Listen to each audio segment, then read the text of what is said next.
for errado, você corta depois, não tem problema. Agora perder é pior, né? A questão da perseverança. Tá. É quão bom que os irmãos vivam em união. E existe uma. Querendo ou não, eu vou conversar com o pessoal. Existe uma. Não sei se é lei, se eu posso falar, não sei se fala. Que é obrigado a estarmos juntos. A perseverança, por exemplo. Vamos supor que eu vou batizar e tal. Aonde que fala que eu tenho que obrigar a andar com os irmãos? Atos 2:42. Né? Eu sou obrigado. Você não é obrigado, digamos assim. Não, mas o processo de salvação. A perseverança é essencial para a salvação, ela faz parte. Então, quando a gente fala perseverança, em outras palavras, nós estamos falando da igreja. Certo? Estamos falando da igreja. É a igreja que persevera junto. É a igreja que persevera na doutrina dos apóstolos. É a igreja que tem a comunhão, o relacionamento uns com os outros. É a igreja que parte o pão. É a igreja que ora a Deus e uns pelos outros e o adora. Então, estamos falando da igreja. E aí, então, você diz, eu vou batizar. Ótimo. Então, vamos batizar certo, biblicamente, e vamos fazer parte da igreja bíblica, da igreja certa. Não de denominações religiosas, porque as denominações são vários extremos. Né? Na denominação, assim, a pessoa não batiza, ela levanta a mão e alguém ora por ela para ela ser salva, e depois alguém diz, agora você escolhe aí qual igreja você vai. E aquela é a sua escolha. Na verdade da palavra, a igreja não é a nossa escolha. O homem não tem direito de escolher a qual igreja ele vai pertencer. Porque é Jesus que nos salvando, nos coloca na igreja dele. Então não tem opção. Quando eu sou biblicamente salvo, eu não tenho escolha. Aquele que me salvou me acrescenta ao que ele projetou. E aí é outra descoberta. Amém?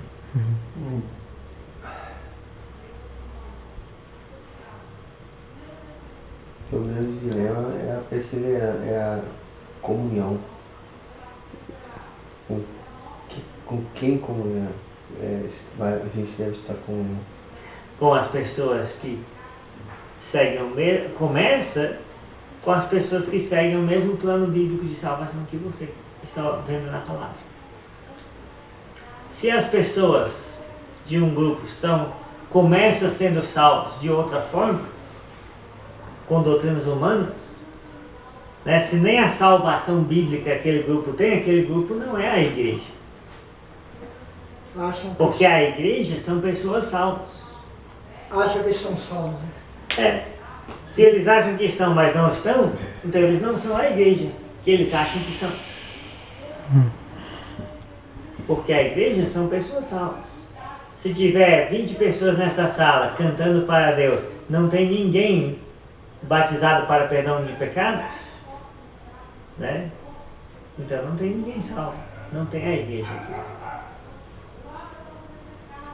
Mas se tem 2 ou 3 pessoas que obedeceram o plano bíblico de salvação, creram em Jesus, arrependeram dos pecados, confessam o nome de Cristo, foram batizados no batismo bíblico, sendo a pessoa certa, com o propósito certo, da forma certa, e estão perseverando na doutrina dos apóstolos, crescendo espiritualmente, através do alimento da palavra apenas, então essas 3 pessoas são o quê?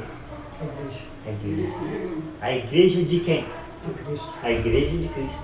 A igreja de Deus. Então não é formalidades, número ou sistema. É a palavra. É aquilo que a Bíblia diz. Então, e obviamente que você querendo obedecer o plano da salvação, você precisa confiar, né, que outras pessoas estão obedecendo o plano da salvação. E é com essas pessoas que a gente vai ficando, até que elas nos provem o contrário, que não são a igreja que se edificou. Ou até que nos confirme a cada dia que realmente são aquilo que dizem ser, e vão confirmar como? Seguindo o princípio de que a Bíblia é a autoridade. Amém? Também. Não é uma pessoa física, né? A autoridade não é uma pessoa física. A autoridade é Jesus. Né? É o Espírito Santo. É a doutrina dos apóstolos. É o Novo Testamento. E aí quando todo mundo está debaixo dessa autoridade, quando todo mundo obedece Jesus, né? Quando Jesus manda e todos obedecem, então estamos no caminho certo. Aquela parte que fala das autoridades que devem respeitar, fala das autoridades humanas, não é? Não? Sim, nós devemos respeitar. Você respeita o seu pai? Olha as autoridades lá, porque o pessoal... Você respeita o seu patrão lá na cima? Ué, tu ia respeitar a polícia, né? Polícia, o exército, né? O governador, né? Nós temos que respeitar todos. Né? Mas essas autoridades que vocês estão falando lá na Bíblia, né? Sim. Não refere-se à autoridade eclesiástica, né? Na verdade, assim, a autoridade eclesiástica, né, soa estranho ao Novo Testamento.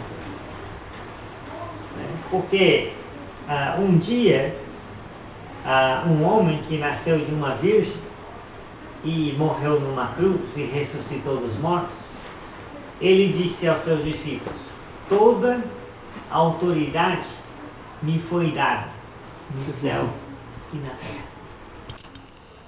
Então, imagine se eu que ensino, né, os irmãos, eu começo a ensinar sobre a minha autoridade. Então eu estraguei a igreja de Jesus. Mas eu que ensino aos irmãos, vou ensinar sobre a autoridade de Jesus. E eu vou amar os irmãos e servir e ensinar porque Jesus me mandou fazer. E não porque eu sou a autoridade. Não porque eu tenho que mandar, porque eu não tenho que mandar, eu tenho que servir. Porque aquele que tem toda a autoridade me deu a autoridade para eu servir e não para eu mandar. Me deu a autoridade para eu amar e não para eu julgar. Aí alguém vai dizer: mas existem situações. Sim, existem situações que vai ser preciso uma certa organização, uma certa liderança, um certo julgamento, mas tudo dentro do espírito da servidão, tudo dentro do espírito do amor, tudo dentro do espírito da mansidão, da humildade, da brandura, sabendo que nós estamos cuidando de coisas que não são nossas, que nós não somos o dono, que nós não somos proprietário, que nós somos conservos, nós somos mordomos, nós somos servos uns dos outros. Né?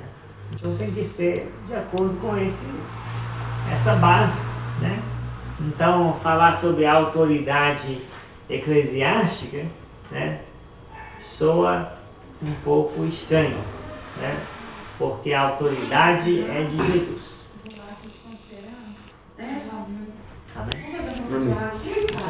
Temos que enfocar a autoridade de Jesus cada vez mais, né, do que a autoridade de homens. Porque senão, de igreja de Jesus, nos tornamos igreja de homens. Não mais igreja de Jesus. Porque demos toda a autoridade de Jesus para as pessoas, agora nem precisamos seguir Jesus, mas seguimos aquelas pessoas. Então precisamos entender, né, que quando uma pessoa está dirigindo os louvores numa reunião de adoração, ela está servindo. Quando alguém prepara a mensagem e ensina no culto, a pessoa está Gente, servindo. boa noite pra vocês. Boa noite. Fiquem com Deus.